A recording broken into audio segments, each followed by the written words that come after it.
informatique. Dans un premier temps, moi, je m'appelle Olivier, je suis étudiant ici à Nanterre. Et avec quelques autres étudiants, on a créé l'antenne d'une association qui s'appelle Survie. Peut-être que certains d'entre vous connaissent. C'est une association qui a été créée par François-Xavier Verchard. Donc, cette personne, c'est elle qui a un peu fait émerger le concept de France-Afrique. Donc, c'est lui qui a montré un peu les mécanismes par lesquels, après les indépendances, la France continuait à avoir une grande influence envers ses anciennes colonies.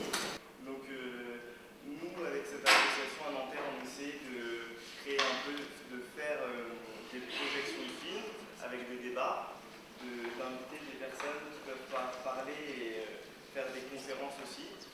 Donc, si ça vous intéresse, on pourra en parler après. S'il y en a qui sont aussi étudiants ici et qui voudraient nous aider à promouvoir un peu cette démarche. Et donc, voilà, aujourd'hui, on va parler du franc CFA.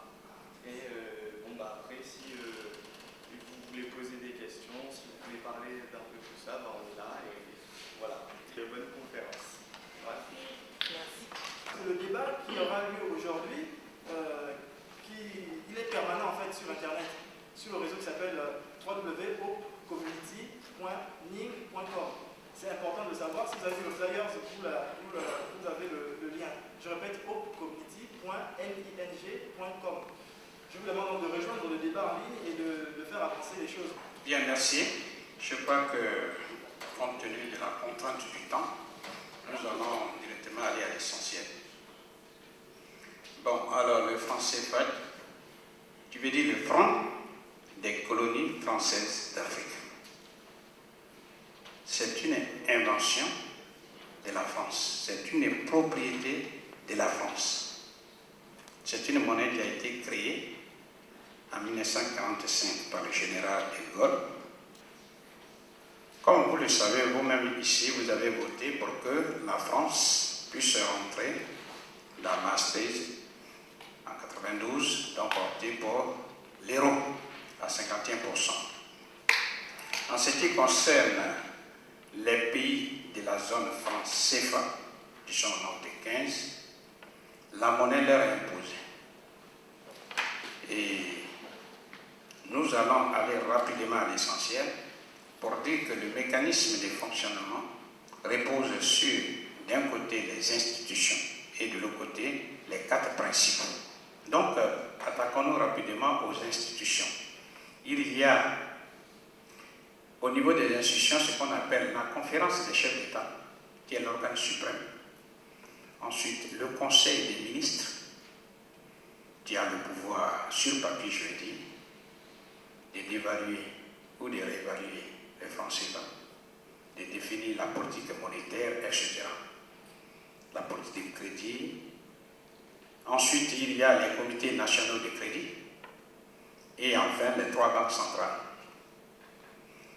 Dans tout ça, comme je vous l'ai dit, et il faut bien le comprendre, le franc CFA, hier comme aujourd'hui encore, est une propriété de la France. Pour le comprendre, regardons simplement ce qui s'est passé à la dévaluation de 1994. Eh bien, comme le dit M. Edouard Balladur, Premier ministre, dit que le franc CFA a été dévalué à l'instigation de la France parce qu'il nous a semblé que c'était une bonne chose pour ce pays. Mais ce même Edouard Balladur continue pour dire, avec raison, que la monnaie n'est pas un sujet technique. C'est un sujet qui touche, je vais le citer textuellement, il dit que la monnaie n'est pas un sujet technique, mais politique, qui touche à la souveraineté et à l'indépendance des nations. Et il a raison. Mais comme je vous l'ai dit, il a bien dit que le franc CFA a été dévalué à l'instigation de la France, parce qu'il nous a semblé que c'était la meilleure formule pour aider ces pays dans leur développement.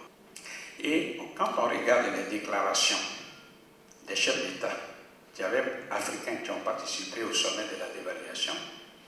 Eux-mêmes, ils le disent, ils s'avouent leur impuissance. Prenons le cas de feu Omar Bongo, qui rentrait chez lui, on lui posait la question, mais qu'est-ce qui se passe? Il dit que personne ne nous a dit de dévaluer de 50% dans les pays moins avancés et de 25% dans les pays à revenus intermédiaires.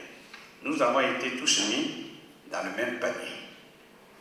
Ensuite, si on regarde la déclaration de Feu et Adema, il dit que dans cette histoire, la voix de l'Afrique n'a pas compté. Donc vous comprenez bien que tous les pouvoirs qui sont reconnus au chef d'État, ce sont des pouvoirs fictifs. Mais mieux, nous avons ce qu'on appelle les 3 banques centrales. Les 3 banques centrales, après la réforme de 1973, ont la composition suivante. C'est-à-dire que les 3 banques centrales, comme toute grande entreprise, ont chacune ce qu'on appelle un conseil d'administration. Et c'est le conseil d'administration, comme toute grande entreprise, qui gère l'entreprise. Dans les conseils d'administration des 3 banques centrales, il y a des Français. Et qui, de surcroît, ont le droit de veto. Je m'explique. On n'écrit plus le mot veto, mais il y a une manière de faire. Prenons le cas de la Banque centrale des Comores. Il y a aujourd'hui où je vous parle 4 Français et 4 Comoriens. Et il est dit, toute décision, d'abord, pour se réunir, il faut au minimum 6 administrateurs. Je vous ai dit, il y a 4 Comoriens, donc 4 Africains, et 4 Français. Donc, si la France n'est pas intéressée par l'ordre du jour, qu'est-ce qu'elle fait? Elle fait la politique de la chaise vide et le pays est bloqué.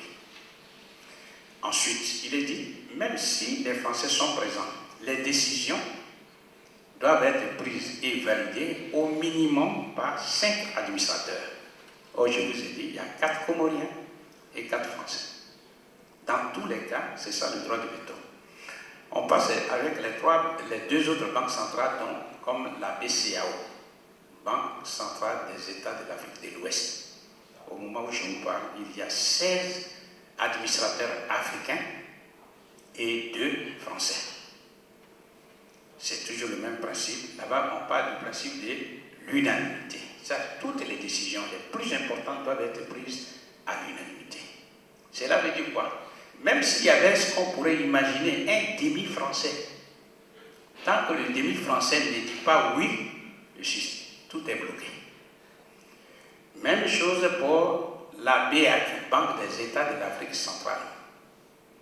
Il y a 13 administrateurs, dont 3 Français, qui ont le droit de veto. Et ils vont plus loin.